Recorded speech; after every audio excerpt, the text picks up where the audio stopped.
تدبر قرآن امین احسن اصلاحی سورہ انفال آیات 1 تا 8۔ اعوذ باللہ من الشیطان الرجیم، بسم اللہ الرحمن الرحیم۔ یسألونک عن الانفال قل الانفال للہ والرسول فاتقوا اللہ واصلحوا ذات بینکم واطیعوا اللہ ورسولہ ان کنتم مؤمنین۔ انما المؤمنون الذین اذا ذکر اللہ وجلت قلوبہم واذا تلیت علیہم آیاتہ زادتہم ایمانا وعلی ربہم یتوکلون۔ الذین یقیمون الصلاة ومما رزقناہم ينفقون۔ اولئک هم المؤمنون حقا، لهم درجات عند ربهم ومغفرة ورزق کریم۔ کما اخرجک ربک من بیتک بالحق وان فریقا من المؤمنین لکارہون۔ یجادلونک فی الحق بعدما تبین کأنما یساقون الی الموت وهم ینظرون۔ وَإِذْ یعدکم اللہ احدی الطائفتین انہا لکم وتودون ان غیر ذات الشوکة تکون لکم وَيُرِيدُ اللَّهُ أَن يُحِقَّ الْحَقَّ بِكَلِمَاتِهِ وَيَقْطَعَ دَابِرَ الْكَافِرِينَ لِيُحِقَّ الْحَقَّ وَيُبْطِلَ الْبَاطِلَ وَلَوْ كَرِهَ الْمُجْرِمُونَ۔ ترجمہ: وہ تم سے غنیمتوں کے بابت سوال کرتے ہیں، ان کو بتا دو کہ غنیمتیں اللہ اور رسول کے لیے ہیں، پس اللہ سے ڈرتے رہو، اپنے باہمی تعلقات کی اصلاح کرو اور اللہ اور اس کے رسول کی اطاعت کرو اگر تم سچے مومن ہو۔ مومن تو وہی ہیں کہ جب اللہ کا ذکر کیا جائے ان کے دل دہل جاتے ہیں، اور جب اس کی آیتیں ان کو سنائی جائیں تو وہ ان کے ایمان میں اضافہ کریں اور وہ اپنے رب ہی پر بھروسہ رکھیں۔ جو نماز کا اہتمام کرے اور اس مال میں سے جو ہم نے ان کو بخشا ہے خرچ کریں، یہی لوگ سچے مومن ہیں، ان کے لیے ان کے رب کے پاس درجے اور مغفرت اور باعزت روزی ہے۔ اسی طرح کی بات اس وقت ظاہر ہوئی جب تمہارے رب نے ایک مقصد کے ساتھ تم کو گھر سے نکلنے کا حکم دیا اور مسلمانوں میں سے ایک گروہ کو یہ بات ناگوار تھی۔ وہ تم سے امر حق میں جھگڑتے رہے، باوجود یہ کہ حق ان پر اچھی طرح واضح تھا۔ معلوم ہوتا تھا کہ وہ موت کی طرف ہانکے جا رہے ہیں اور وہ اس کو دیکھ رہے ہیں۔ یاد کرو جب کہ اللہ نے تم سے دو گروہوں میں سے ایک کا وعدہ کر رہا تھا کہ وہ تمہارا لقمہ بنے گا، اور تم یہ چاہ رہے تھے کہ غیر مسلح گروہ تمہارا لقمہ بنے، اور اللہ چاہتا تھا کہ وہ اپنے کلمات سے حق کا بول بالا کرے اور کافروں کی جڑ کاٹے، تاکہ مجرموں کے علی الرغم وہ حق کو پابرجا اور باطل کو نالود کرے۔ الفاظ کی تحقیق اور آیات کی وضاحت۔ یسألونک عن الانفال قل الانفال للہ والرسول فاتقوا اللہ واصلحوا ذات بینکم واطیعوا اللہ ورسولہ ان کنتم مؤمنین۔ یسألونک عن الانفال، انفال نفل کی جمع ہے، اس کے معنی اضافہ اور زیادتی کے ہیں۔ جو چیز کسی کو اس کے حق سے زیادہ دی جائے تو جتنی حق سے زیادہ دی گئی وہ نفل ہے۔ اس طرح اگر کسی نے حق کے واجب سے زیادہ ادا کیا تو اس حصہ مزید کو نفل کہیں گے۔ یہاں انفال سے اس مال غنیمت کو تعبیر کیا گیا ہے جو راہ خدا میں جہاد کرنے والوں کو مفتوح دشمن سے میدان جنگ میں حاصل ہوتا ہے۔ اس تعبیر میں یہ لطیف اشارہ ہے کہ اللہ کی راہ میں جہاد کرنے والے دشمن سے جو مال غنیمت حاصل کرتے ہیں اس کی حیثیت ان کے لیے اللہ کی طرف سے ایک نفل مزید اور انعام مزید کی ہے، اس لیے کہ جہاد کا جو اجر ہے وہ اس سے بالکل الگ مستقلاً اللہ کے ہاں دائمی اور بے پایاں اجر کی شکل میں محفوظ ہو جاتا ہے۔ سوال، جیسا کہ ہم بقرہ کی تفسیر میں واضح کر چکے ہیں، بعض اوقات اعتراض کی نوعیت کا بھی ہوتا ہے، خواہ وہ الفاظ سے ظاہر ہو یا اس کے اندر مضمر ہو۔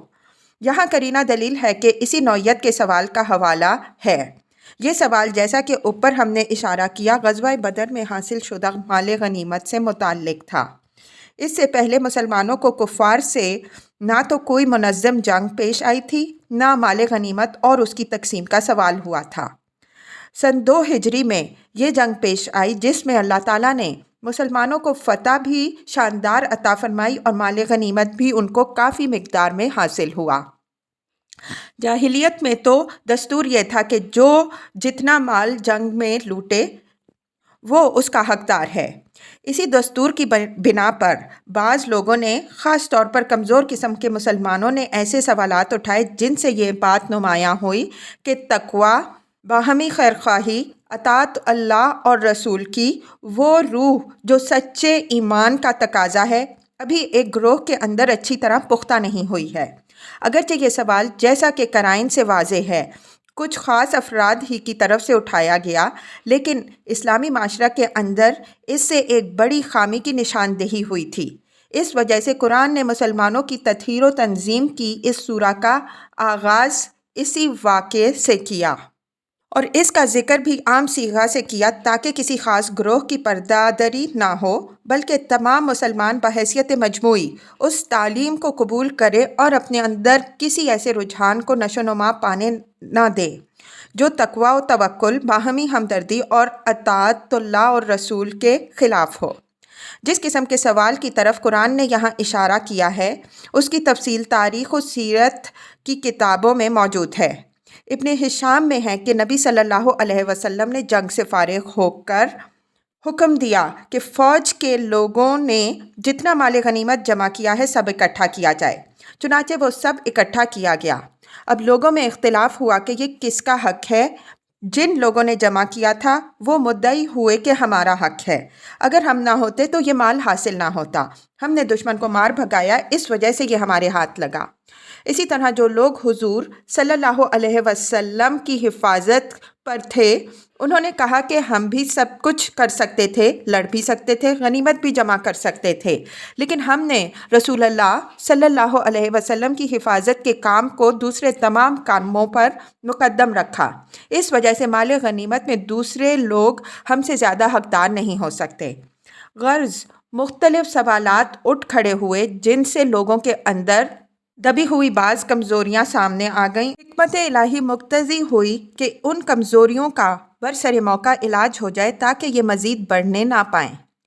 قُلِ الْأَنْفَالُ لِلَّهِ وَالرَّسُولِ، یہ ان تمام سوالات کا جامع اور اصولی جواب ہے کہ ان کو بتا دو کہ اموال غنیمت اللہ اور رسول کی ملک ہے۔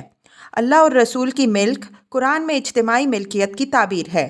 اس اصولی جواب نے اموال غنیمت کے باب میں اس جاہلی دستور کا خاتمہ کر دیا جو اب تک رہا تھا اور جس کی بنا پر ہی وہ سوالات پیدا ہوئے جو اوپر مذکور ہوئے ہیں۔ گویا اموال غنیمت میں استحقاق کی بنیاد یہ نہیں ہوگی کہ کس نے جمع کیا، کس نے بالفعل جنگ کی، کس نے پہرا دیا، بلکہ اس میں سب مجاہدین بلا لحاظ اس کے کہ کس کی خدمت کی نوعیت کیا رہی شریک ہوں گے اور دوسرے مسلمانوں کا بھی اس میں حصہ ہوگا۔ یہاں یہی اصولی جواب دے کر کلام کا رخ ان خامیوں کی اصلاح کی طرف مڑ گیا ہے جو اس واقعے میں نمایاں ہوئیں۔ پھر آگے چل کر آیت 41 میں اس اجمال کی تفصیل بھی فرما دی کہ اس کا کتنا حصہ مجاہدین پر تقسیم ہوگا اور کتنا حصہ دوسرے مسلمانوں کے حق کی حیثیت سے بیت المال میں جمع ہوگا۔ فَاتَّقُوا اللَّهَ وَأَصْلِحُوا ذَاتَ بَيْنِكُمْ، جس طرح تقویٰ اور پاس رحم کو سورہ نساء میں تمام خاندانی و معاشرتی صلاح و فلاح کی اساس ٹھہرایا ہے، اسی طرح یہاں تقویٰ اور اصلاح ذات البین کو مسلمانوں کی اجتماعی شیرازہ بندی کی بنیاد قرار دیا ہے۔ مطلب یہ ہے کہ اموال غنیمت اصلاً اللہ اور رسول کی ملکیت ہیں، تو اللہ اور رسول جس طرح ان کو تقسیم کریں پوری خوش دلی اور رضامندی سے اس تقسیم کو قبول کرو۔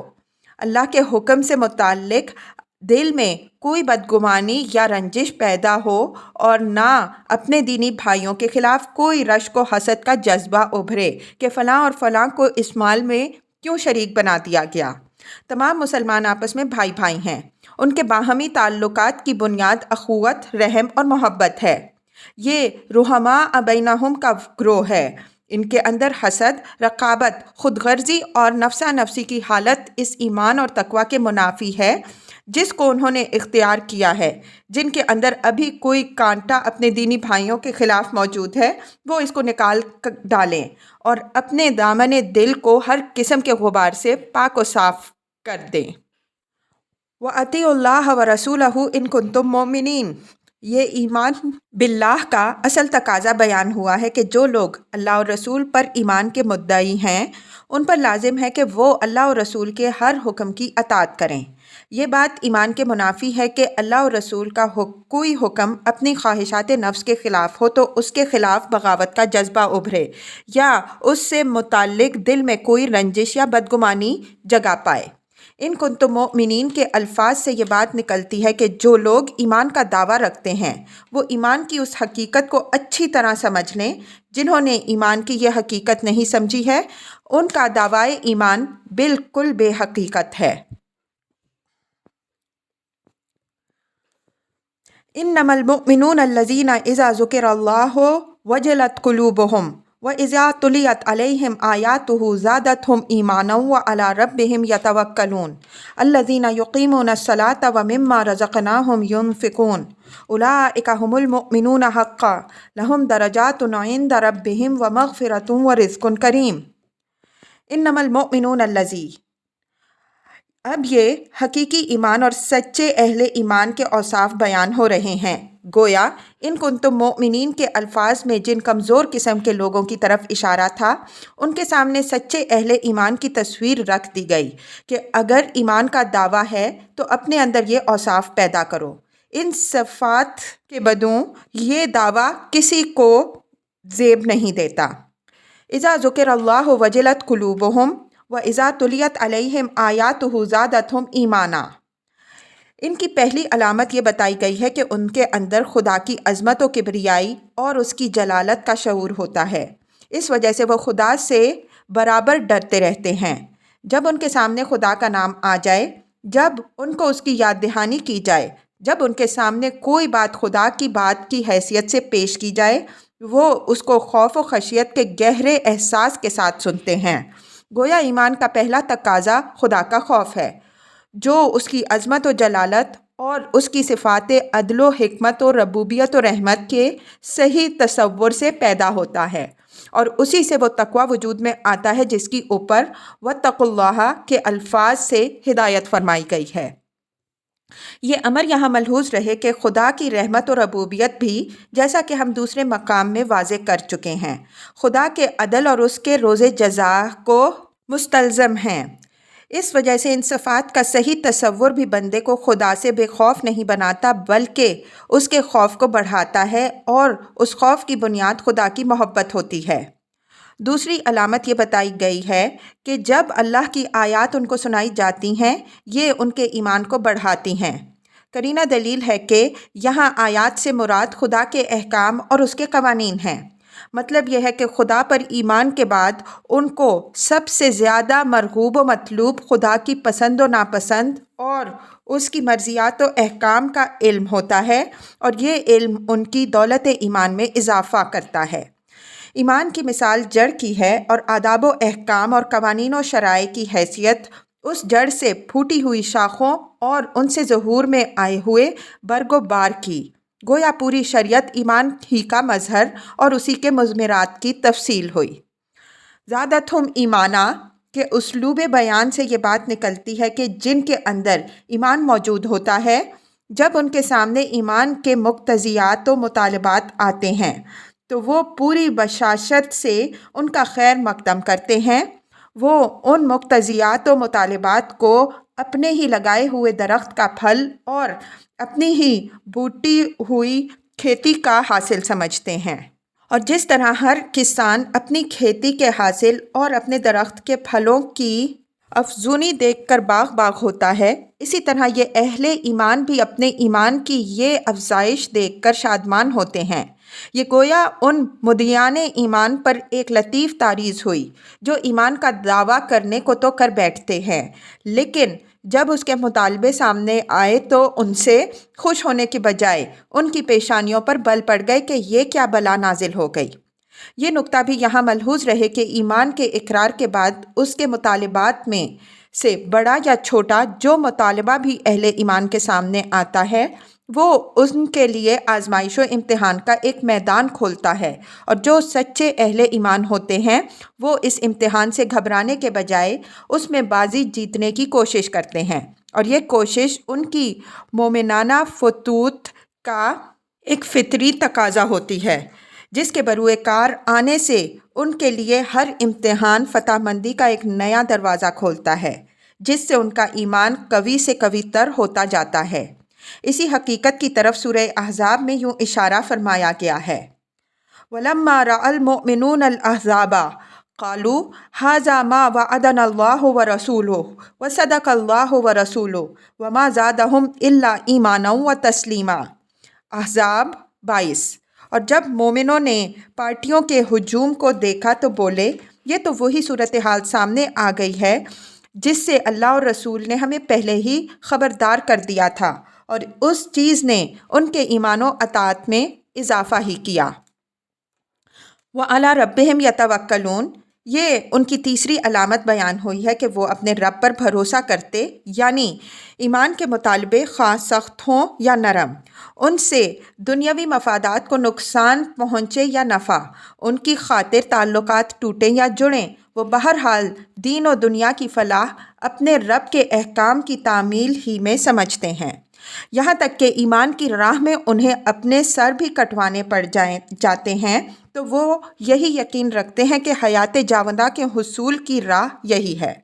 ان کو اپنے رب پر پورا بھروسہ ہوتا ہے کہ اس نے جو حکم بھی ان کو دیا ہے اور جس آزمائش میں بھی ان کو ڈالا ہے اس میں سر تسر انہی کی فلاح ہے۔ اپنے بندوں کے ساتھ خدا کا کوئی معاملہ بھی حکمت و مصلحت اور رحمت و برکت سے خالی نہیں ہے۔ اس ٹکڑے میں بھی ان خامکاروں پر تعریض ہے جو دین کے مطالبات کو اپنے مفادات کی میزان میں تولنے کے خواہش مند تھے، اور وہ باتیں ان کو بالکل بے مصلحت نظر آتی تھیں جن کو وہ اپنی خواہشات کے خلاف پاتے تھے۔ الذین یقیمون الصلاۃ ومما رزقناہم ینفقون، یہ چوتھی علامت بیان ہوئی ہے۔ اس کی حیثیت جیسا کہ ہم دوسرے مقام میں واضح کر چکے ہیں رأس الصفات کی ہے، اس لیے کہ انہی دو چیزوں یعنی اہتمام نماز اور انفاق سے ان تمام اوصاف کی شیرازہ بندی ہوتی ہے جن سے ایمان اہل ایمان کو سنوارتا ہے۔ گویا اوپر ان چند خاص اوصاف کو بیان کرنے کے بعد جن کا بیان کرنا پیش نظر گروہ کی خامیوں کی اصلاح کے لیے ضروری ہوا، آخر میں ان دونوں چیزوں کا ذکر فرمایا جو سب کی جامع بھی ہیں اور سب کی محافظ بھی۔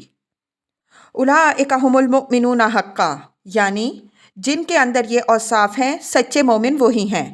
رہے وہ لوگ جو اہل ایمان کی صفوں میں تو آ گھسے ہیں لیکن ان اوصاف سے عاری ہیں، وہ محض مدعی ایمان ہیں، سچے مومن نہیں۔ گویا اوپر ان کنتم مؤمنین کے الفاظ میں جو بات اشارتاً فرمائی گئی تھی اب وہ پوری طرح واضح ہو کر سامنے آ گئی۔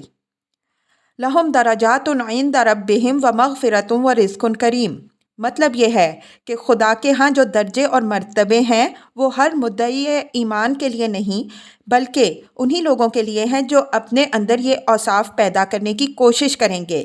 اس سیاق میں مغفرتن کا لفظ بڑا بلیغ اور بشارت انگیز ہے، جس سے یہ بات نکلتی ہے کہ ہر چند مطلوب و مطبوع تو یہی اوصاف ہیں اور مراتب انہی کے اعتبار سے قائم ہوں گے، لیکن اللہ رحیم و کریم ہے، وہ اپنے بندوں کی کمزوریوں سے بھی واقف ہے، اس وجہ سے ان غلطیوں اور کوتاہیوں کے لیے اس کی مغفرت کا دامن بھی ہے جو انسان کی بشریت کے لوازم میں سے ہیں۔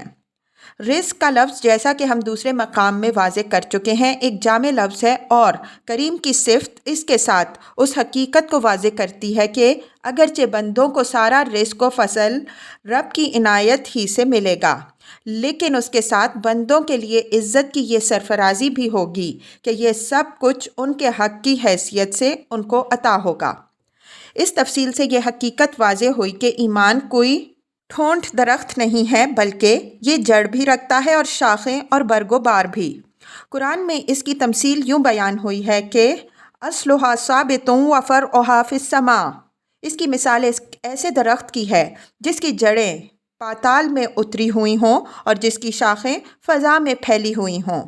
یہ جس طرح عقائد پر مبنی ہے اسی طرح احکام و شرائع پر بھی مشتمل ہے، اور جس طرح ایک شاداب درخت اپنی جڑوں سے بھی غذا حاصل کرتا ہے اور اپنی شاخوں اور پتوں سے بھی، اسی طرح یہ عقائد کی معرفت اور اعمال کی بجا آوری دونوں سے غذا اور قوت حاصل کرتا ہے۔ اگر عقائد میں کھوکھلا پن پیدا ہو جائے جب بھی یہ سوکھ جاتا ہے، اور اگر اس کی شاخوں میں کوئی روگ لگ جائے جب بھی یہ مزمحل ہو جاتا ہے۔ اس کے صحیح نشو و نما کے لیے ضروری ہے کہ اس کی جڑ اور اس کی شاخیں دونوں کی دیکھ بھال ہوتی رہے۔ اس دیکھ بھال سے یہ بڑھتا، پھیلتا اور پھلتا پھولتا ہے، اور اس کے مفقود ہو جانے سے وہ گھٹتا، سکڑتا اور مردہ ہو جاتا ہے۔ ہمارے نزدیک قرآن و حدیث دونوں سے یہی حقیقت واضح ہوتی ہے کہ ہمارے فقہا اور متکلمین میں سے جن لوگوں نے ایمان کے گھٹنے اور بڑھنے سے انکار کیا ہے، ان کی بات کا کوئی صحیح محمل اگر ہو سکتا ہے تو یہ ہو سکتا ہے کہ اس کو قانونی ایمان سے متعلق مانا جائے۔ قانون چونکہ صرف ظاہری حالات سے تعلق رکھتا ہے، باطن اس کی دسترس سے باہر ہے، اس وجہ سے اس کی نظر میں ایک مخلص اور ایک منافق کے ایمان میں کوئی فرق نہیں ہوتا، لیکن اس کے معنی یہ نہیں ہے کہ حقیقت کی نگاہ میں بھی دونوں کا ایمان یکساں ہے۔ یہاں اس اجمالی اشارے پر قناعت کیجیے، اس پر تفصیلی بحث اپنے محل میں آئے گی۔ کما اخرجک ربک من بیتک بالحق وان فریقا من المؤمنین لکارہون یجادلونک فی الحق بعدما تبین کأنما یساقون الی الموت وهم ینظرون وَإِذْ يَعِدُكُمُ اللَّهُ إِحْدَى الطَّائِفَتَيْنِ أَنَّهَا لَكُمْ وَتَوَدُّونَ أَنَّ غَيْرَ ذَاتِ الشَّوْكَةِ تَكُونُ لَكُمْ وَيُرِيدُ اللَّهُ أَنْ يُحِقَّ الْحَقَّ بِكَلِمَاتِهِ وَيَقْطَعَ دَابِرَ الْكَافِرِينَ لِيُحِقَّ الْحَقَّ وَيُبْطِلَ الْبَاطِلَ وَلَوْ كَرِهَ الْمُجْرِمُونَ۔ کما عربی زبان میں کذالک، کذابک اور کما بسا اوقات واقعہ کی مماثلت واقعہ سے ظاہر کرنے کے لیے بھی آتے ہیں۔ ایسی صورت میں متعین الفاظ کے اندر ان کا مشبہ اور مشبہ بھی نہیں ہوتا، بلکہ بحیثیت مجموعی واقعہ کے اندر ہوتا ہے۔ کذالک بقرہ کی آیت 143 میں اسی نوعیت سے آیا ہے۔ امراء القیس نے اپنے مشہور قصیدہ میں پہلے اپنی ایک سرگزشت عشق بیان کی، اس کے بعد کذابک من ام الحوارث قبلہا کہہ کر اپنی اسی طرح کی دوسری سرگزشتوں کا ذکر شروع کر دیا کہ اسی طرح کا ماجرا اس کو فلاں اور فلاں کے ساتھ بھی پیش آ چکا ہے۔ بقرہ آیت 151 سے اوپر تحویل قبلہ کا ذکر ہوا، پھر بدون کسی تقریب و تحمید کے ارشاد ہوا کما ارسلنا فیکم رسولا منکم۔ یہ بھی اسی طرح کا اسلوب بیان ہے، یعنی تمہارے قبلے کو اہل کتاب کے قبلے سے الگ کر کے خدا نے تم کو ایک علیحدہ امت کی حیثیت سے ممتاز کر دیا۔ اسی طرح کا کما یہ زیر بحث آیت میں بھی ہے۔ اوپر جیسا کہ مذکور ہوا، ان کمزور قسم کے مسلمانوں کے رویے پر گرفت فرمائی ہے جو بدر میں حاصل شدہ مال غنیمت کی تقسیم پر معترض ہوئے تھے۔ جب ان کی یہ کمزوری زیر بحث آ گئی تو تعلیم و تربیت کا تقاضا یہ ہوا کہ ان لوگوں کی ایک اور کمزوری کی طرف بھی توجہ دلا دی جائے جو اس سے پہلے ان سے اس وقت ظاہر ہوئی جب حضرت صلی اللہ علیہ وسلم نے مدینہ سے بدر کے لیے نکلنے کا ارادہ فرمایا ہے۔ گویا اس وقت تو ان کی غلطی نظر انداز فرما دی گئی کہ حکمت کا تقاضا یہی تھا کہ، لیکن جب اسی طرح کی غلطی ان سے پھر صادر ہوئی تو اس پر گرفت فرمائی گئی اور ساتھ ہی سابق غلطی کی طرف بھی اشارہ فرما دیا گیا کہ لوگ متنبہ ہو جائیں کہ یہ بیماری کہاں سے چلی ہے اور اگر اسی کی اصلاح نہ ہوئی تو کہاں تک پہنچ سکتی ہے۔ اخرجک ربک من بیتک بالحق۔ اخرجک ربک کے الفاظ میں اس امر پر نہایت واضح دلیل ہے کہ بدر کے لیے حضرت صلی اللہ علیہ وسلم کا نکلنا اللہ تعالیٰ کے حکم سے ہوا تھا۔ آگے آیت 42 تا 43 میں یہ اشارہ موجود ہے کہ آپ صلی اللہ علیہ وسلم کو رؤیا میں شام کی طرف سے قافلہ قریش کی واپسی اور مکہ کی طرف سے فوج قریش کی آمد کا مشاہدہ کرا دیا گیا تھا، اور حملہ آور فوج کی حقیقت بھی واضح کر دی گئی تھی کہ معنوی اعتبار سے وہ کچھ زیادہ وزنی نہیں ہوگی بلکہ مسلمانوں سے مغلوب ہو جائے گی۔ بلکہ روایات میں سے یہ بھی معلوم ہوتا ہے کہ اسی رؤیا میں حضور صلی اللہ علیہ وسلم کو قریش کے خاص لیڈروں کے قتل ہونے کی جگہیں بھی دکھا دی گئی تھیں۔ اسی رؤیا کی ہدایت کے بموجب نبی صلی اللہ علیہ وسلم نکلے، اور اس وجہ سے اس کو اخرجک ربک من بیتک کے الفاظ سے تعبیر کیا گیا ہے۔ آگے آیت 42 سے یہ بات بھی واضح ہوگی کہ اسی خدائی رہنمائی کی برکت تھی کہ مسلمان بالکل ٹھیک اسی وقت قریش کی فوج کے مقابلے کے لیے بدر کے مقام پر پہنچ گئے، جبکہ وادی کے ایک سرے پر ان کی فوج تھی اور نیچے سے قافلہ گزر رہا تھا۔ بالحق یعنی اللہ تعالیٰ نے نکلنے کا یہ حکم ایک مقصد حق کے لیے دیا تھا۔ اس مقصد حق کی وضاحت آگے یوں فرما دی کہ یرید اللہ ان یحق الحق بکلماتہ ویقطع دابر الکافرین۔ اللہ تعالیٰ اپنے حکموں سے یہ چاہتا تھا کہ حق کا بول بالا کرے اور کافروں کی جڑ کاٹ دے۔ لیحق الحق ویبطل الباطل ولو کرہ المجرمون، تاکہ حق کا بول بالا کرے اور باطل کو نابود کرے مجرموں کے علی الرغم۔ اس سے معلوم ہوا کہ حضرت صلی اللہ علیہ وسلم کا نکلنا ابتدا ہی سے اللہ تعالیٰ کے حکم کے تحت ایک مقصد حق کے لیے تھا، اور وہ مقصد حق یہ تھا کہ دین کا بول بالا ہو اور کفر کی جڑ کٹے۔ ظاہر ہے کہ کفر کی جڑ کٹ سکتی تھی تو قریش کی ہزیمت سے کٹ سکتی تھی، نہ کہ ان کے کسی تجارتی قافلے کو لوٹ لینے سے۔ اس وجہ سے سیرت و مغازی کی کتابوں کی وہ روایت قرآن کے الفاظ کے صریحاً خلاف ہے جس میں یہ بیان ہوا ہے کہ نعوذ باللہ حضرت صلی اللہ علیہ وسلم قریش کے اس تجارتی قافلے پر حملہ کرنا چاہتے تھے جو ابو سفیان کی سرکردگی میں شام سے واپس آ رہا تھا۔ وَإِنَّ فَرِيقًا مِّنَ الْمُؤْمِنِينَ لَكَارِهُونَ، فریقا من المؤمنین سے کمزور قسم کے مسلمانوں کی وہ ٹولی مراد ہے جس کا کردار ابتدائے سورہ ہی سے بحث میں ہے، اور جس نے مال غنیمت سے متعلق بعد میں وہ سوالات بھی اٹھائے جن پر اوپر کی آیات میں تبصرہ ہوا ہے۔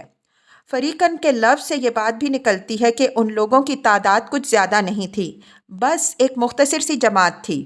ان لوگوں نے جب یہ سنا ہوگا کہ کفار کی دو جماعتیں آ رہی ہیں جن میں سے ایک سے مقابلہ درپیش ہے، تو یہ بات تو وہ فوراً تاڑ گئے ہوں گے کہ یہ مقابلہ بہرحال فوج سے ہونا ہے، نہ کہ تجارتی قافلے سے۔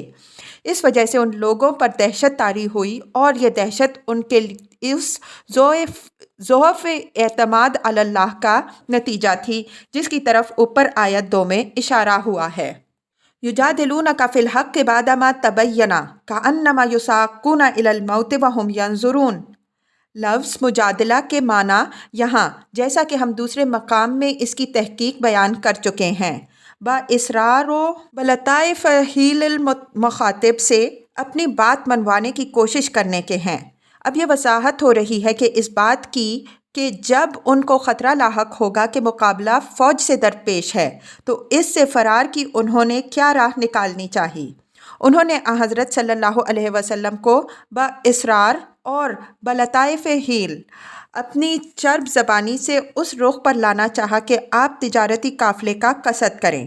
بظاہر تو انہوں نے یہ باور کرانے کی کوشش کی ہوگی کہ یہ مشورہ وہ اسلام اور مسلمانوں کی خیرخواہی میں دے رہے ہیں کہ قافلے کو لوٹ لینے سے قریش کی کمر اقتصادی اعتبار سے ٹوٹ جائے گی، اس لیے کہ ان کے سرمایہ کا جڑ کا بڑا حصہ اس قافلے کے ساتھ ہے، جس سے مسلمانوں کی موجودہ کمزوری یہ مال کو درست کرنے میں بڑی مدد ملے گی۔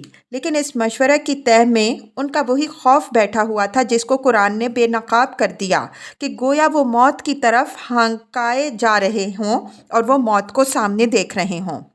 اس مشورے کا سب سے زیادہ خطرناک پہلو یہ تھا کہ ان پر حضرت صلی اللہ علیہ وسلم کا منشا، جیسا کہ قرآن کے الفاظ بعد ما تبینہ سے ثابت ہے، اچھی طرح واضح تھا، لیکن اس کے باوجود انہوں نے اپنی بات منوانے کے لیے تمام حربے استعمال کیے۔ ہر چند حضرت صلی اللہ علیہ وسلم نے اس مرحلے تک، جیسا کہ آگے والی آیت میں اشارہ آ رہا ہے، بعض خاص اسباب سے جن کی تفصیل آگے آئے گی، اپنا منشا واضح الفاظ میں ظاہر نہیں فرمایا تھا، لیکن یہ لوگ اتنے غبی نہیں تھے کہ یہ نہ سمجھ سکیں کہ جب ایک طرف تجارتی قافلہ ہے اور دوسری طرف سے فوج آ رہی ہے تو حضرت صلی اللہ علیہ وسلم کا نکلنا کس سے نمٹنے کے لیے ہو سکتا ہے۔ یہ لوگ دل کے بودے ضرور تھے، لیکن عقل کے اتنے غریب نہیں تھے کہ حضرت صلی اللہ علیہ وسلم کے مزاج اسلام کے مقصد احقاق حق کے تقاضوں سے اتنے نابلید ہوں کہ یہ موٹی سی بات بھی نہ سمجھ سکیں کہ کسی تجارتی قافلے کو تاخت و تاراج کرنا ایسا کیا کام ہو سکتا ہے جس کے لیے خدا کا رسول اپنے جانثاروں کے ساتھ یوں سربکف ہو کر نکلے۔ چنانچہ آگے تفصیل آئے گی کہ نہ مہاجرین کے لیڈروں کو حضرت صلی اللہ علیہ وسلم کا منشا سمجھنے میں کوئی اشتباہ پیش آیا، نہ انصار کے جانثاروں کو۔ سب نے پہلے ہی مرحلے میں تاڑ لیا کہ حضور صلی اللہ علیہ وسلم کا منشا کیا ہے، اور اس منشا کی تکمیل کے لیے وہ سربکف ہو گئے۔ صرف ایک گروہ موت کے ڈر سے آخر وقت تک سخن سازی کرتا رہا، اس وجہ سے اس کا رویہ قرآن میں زیر بحث آیا تاکہ آئندہ کے لیے مسلمان ان داخلی فتنوں سے ہوشیار رہیں۔ وَإِذْ يَعِدُكُمُ اللَّهُ إِحْدَى الطَّائِفَتَيْنِ أَنَّهَا لَكُمْ کہ اسلوب بیان میں جو ابہام ہے وہ اس حقیقت کے اظہار کے لیے ہے کہ حضرت صلی اللہ علیہ وسلم نے نکلتے وقت انصار و مہاجرین سے جب اس مہم کے باب میں امتزاج فرمایا تو بات کھل کر یوں نہیں فرمائی کہ تجارتی قافلہ کی حفاظت کا بہانہ بنا کر قریش نے ہم پر حملہ کرنے کے لیے اپنی فوج بھیج دی ہے، بلکہ مبہم انداز میں یوں فرمایا کہ کفار کی دو جماعتیں آ رہی ہیں جن میں سے ایک کو اللہ تعالیٰ ہمارے قابو میں کر دے گا۔ یہ مبہم انداز بیان حضور صلی اللہ علیہ وسلم نے کیوں ارشاد فرمایا؟ ہمارے نزدیک اس کی وجہ یہ ہے کہ ایک اہم مہم پر روانہ ہونے سے پہلے حضور صلی اللہ علیہ وسلم نے چاہا کہ ہر گروہ کا جائزہ لے لیا جائے کہ کون کتنے پانی میں ہے۔ ظاہر ہے کہ حضور صلی اللہ علیہ وسلم اگر مسئلہ کو بالکل دو ٹوک انداز میں لوگوں کے سامنے رکھ دیتے تو مخلص و منافق سب کو آمنا و صدقنا کہنے ہی پڑ جاتا، پھر نہ تو کسی کو اس سے اختلاف کی جرت ہوتی اور نہ کسی کی کمزوری ظاہر ہو سکتی۔ یاد ہوگا یہی طریقہ آپ صلی اللہ علیہ وسلم نے جنگ احد کے موقع پر بھی اختیار فرمایا۔ اس وقت آپ صلی اللہ علیہ وسلم نے لوگوں کے سامنے یہ سوال رکھا کہ جنگ شہر سے باہر نکل کر کی جائے یا شہر میں محصور ہو کر، اور خود اپنی رائے ظاہر نہیں فرمائی۔ نتیجہ یہ نکلا کہ جانثاروں نے شہر سے باہر نکل کر جنگ کرنے کی رائے دی اور کمزور قسم کے لوگوں نے شہر میں محصور ہو کر۔ اسی طرح آپ صلی اللہ علیہ وسلم کو جماعت کے قوی و ضعیف اور مخلص و منافق سب کا جائزہ لینے کا موقع مل گیا۔ اسی حکمت و مصلحت سے حضور صلی اللہ علیہ وسلم نے اس موقع پر بھی بات مبہم انداز میں فرمائی کہ لوگوں کے جواب سے اندازہ ہو جائے کہ کون کس طرز پر سوچ رہا ہے۔ چنانچہ پہلے آپ صلی اللہ علیہ وسلم نے مہاجرین کا اندیہ معلوم کرنا چاہا۔ وہ صاف سمجھ گئے کہ حضور صلی اللہ علیہ وسلم کا منشا کیا ہے۔ چنانچہ ان میں سے مقداد بن عمر رضی اللہ عنہ نے اٹھ کر ایک ایسی تقریر کی جس کی گونج اسلام کی تاریخ میں ہمیشہ باقی رہے گی۔ انہوں نے فرمایا، اے اللہ کے رسول، اللہ نے آپ کو جس بات کا حکم دیا ہے آپ اس کے لیے اقدام کیجیے۔ آپ جہاں کے لیے نکلیں گے ہم آپ کے ہم رکاب ہیں۔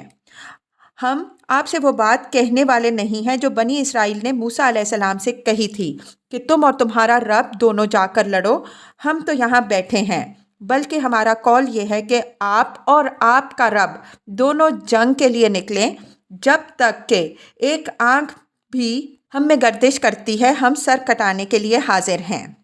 کیا یہ تصور بھی کیا جا سکتا ہے کہ ان الفاظ میں جن لوگوں کی ترجمانی کی گئی ہے ان کے کسی فرد میں بھی کسی تجارتی قافلے پر حملے کا کوئی موہوم و وسوسہ ہو سکتا ہے؟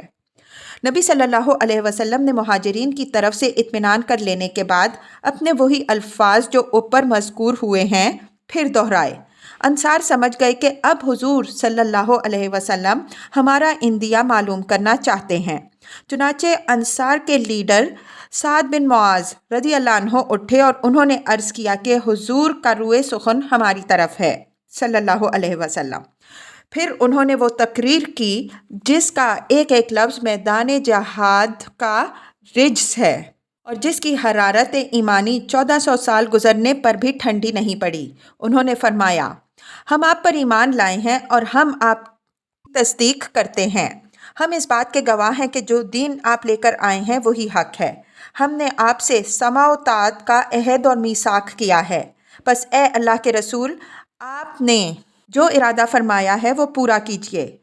اس خدا کی قسم جس نے آپ کو حق کے ساتھ بھیجا ہے، اگر آپ ہمیں اس سمندر کے کنارے لے جا کر اس میں کود پڑیں گے تو آپ کے ساتھ ہم بھی اس میں کود پڑیں گے اور ایک شخص بھی ہم میں سے پیچھے رہنے والا نہیں ہوگا۔ ہم اس بات سے نہیں گھبراتے کہ کل آپ ہمیں ہمارے دشمنوں کے مقابلہ میں جا کھڑا کریں۔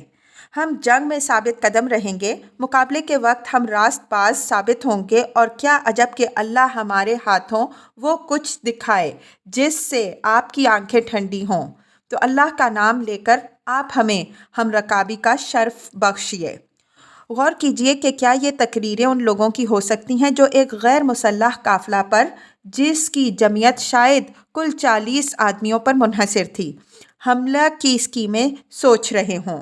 اور پھر اس امر پر بھی غور کیجئے کہ کیا لفظ لفظ سے یہ بات واضح نہیں ہو رہی کہ حضرت صلی اللہ علیہ وسلم کے سوال کے اس ابہام کے باوجود جس کی طرف ہم نے اشارہ کیا، انصار و مہاجرین دونوں گروہوں پر یہ بات سورج کی طرح روشن تھی کہ آپ صلی اللہ علیہ وسلم کا منشا کیا ہے اور آپ صلی اللہ علیہ وسلم کا رخ کدھر ہے۔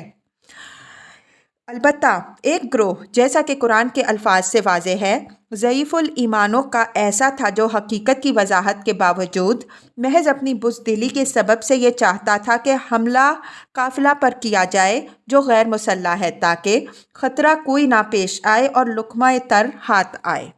انہی کو مخاطب کر کے فرمایا کہ تودون ان غیر ذات الشوکۃ تکون لکم، تم چاہتے تھے کہ غیر مسلح گروہ تمہارا لقمہ بنے۔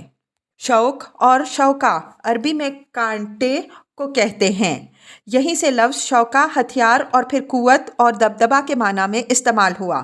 چونکہ تجارتی قافلہ غیر مسلح تھا، اس وجہ سے اس کے لیے غیر ذات الشوکا کا لفظ استعمال ہوا۔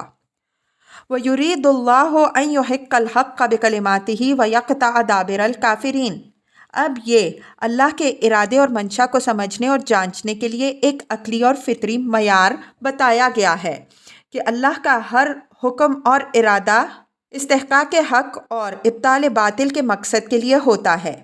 اس وجہ سے اس کی باتوں کا منشا اگرچہ وہ مجمل ہوں، معین کرنے میں اس اصول کو نظر انداز کرنا جائز نہیں ہے۔ جن لوگوں نے قافلے پر حملہ کرنے کا ارمان کیا، انہوں نے اس بات کا خیال نہ کیا کہ خدا ایک ایسی بات کیسے چاہ سکتا ہے جس سے نہ حق کا بول بالا ہو، نہ کفر اور اہل کفر کی جڑ کٹے۔ کلمات کا لفظ، جیسا کہ ہم سورہ بقرہ کی تفسیر میں تصریح کر چکے ہیں، ایک قسم کے ابہام کا حامل ہے۔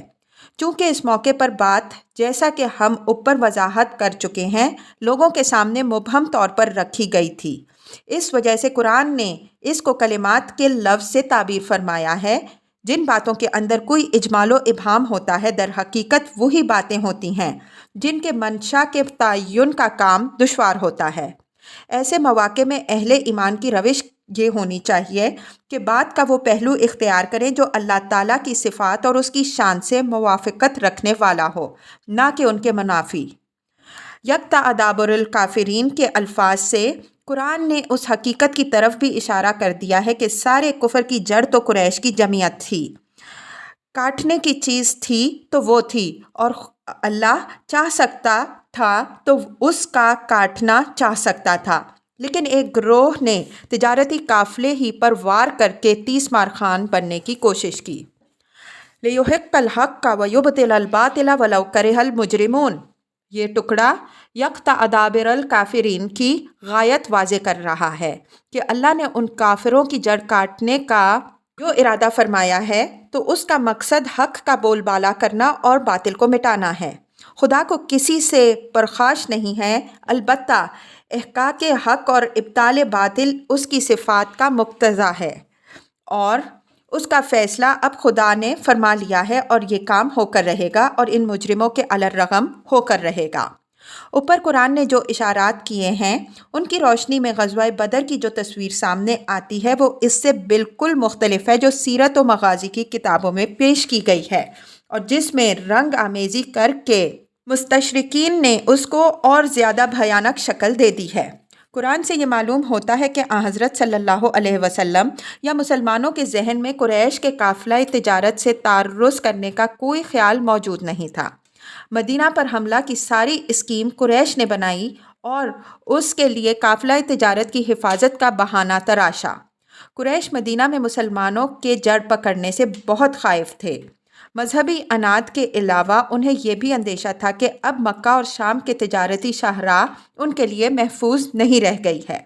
اس وجہ سے حضرت صلی اللہ علیہ وسلم کی ہجرت کے بعد ہی وہ اس فکر میں تھے کہ کوئی عذر تلاش کر کے مسلمانوں کو ایک قوت بننے سے پہلے ہی ختم کر دیا جائے۔ اب یا تو قافلہ تجارت کے سالار ابو سفیان نے واپسی کے موقع پر کوئی وہمی خطرہ مسلمانوں کے حملے کا محسوس کیا ہو کہ آدمی بھیج کر قریش کو حملہ کی خبر بھیج دی، یا اس کے لیے بھی پہلے سے قریش کے لیڈروں میں کوئی سازش رہی ہو۔ بہرحال ابو سفیان کی اطلاع پر مکہ سے ایک بھاری بھرکم لشکر مدینہ کے لیے روانہ ہو گیا۔ یہ مرحلہ ہے جس میں حضرت صلی اللہ علیہ وسلم کو رؤیا کے ذریعے سے یہ اطلاع ہوتی ہے کہ قریش کی 2 جماعتیں آ رہی ہیں جن میں سے ایک سے مسلمانوں کا مقابلہ ہونا ہے۔ حضرت صلی اللہ علیہ وسلم نے اس کے بعد مدینہ سے بدر کے لیے نکلنے کا ارادہ فرمایا اور مسلمانوں کے حوصلے کا اندازہ کرنے کے لیے صورتحال مبہم انداز میں ان کے سامنے رکھی کہ کفار کی 2 جماعتیں آ رہی ہیں جن میں سے ایک سے ہمارا مقابلہ ہوگا اور وہ ہم سے شکست کھائے گی۔ مسئلے کے سامنے آتے ہی مہاجرین و انصار سب سمجھ گئے کہ قریش کی فوج آ رہی ہے اور اس سے معاملہ درپیش ہے۔ چنانچہ ان لیڈروں نے پورے جوش و خروش کے ساتھ حضرت صلی اللہ علیہ وسلم کو اپنی وفاداری اور اسلام کے لیے اپنی جانثاری کا یقین دلایا۔